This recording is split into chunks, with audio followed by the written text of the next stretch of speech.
How to replace the waste toner box for shafts.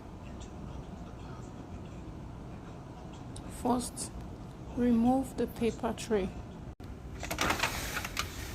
Take out the paper tray and set it aside.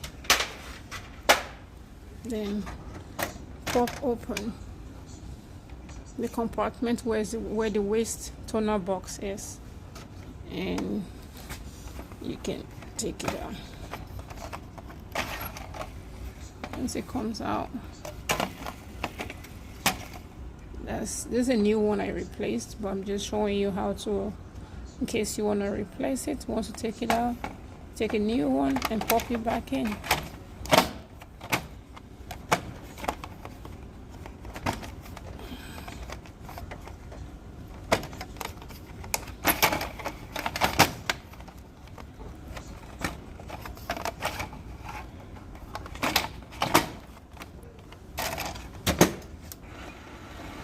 Once you hear the sound, you know it's back in, and you can put your paper tray back in.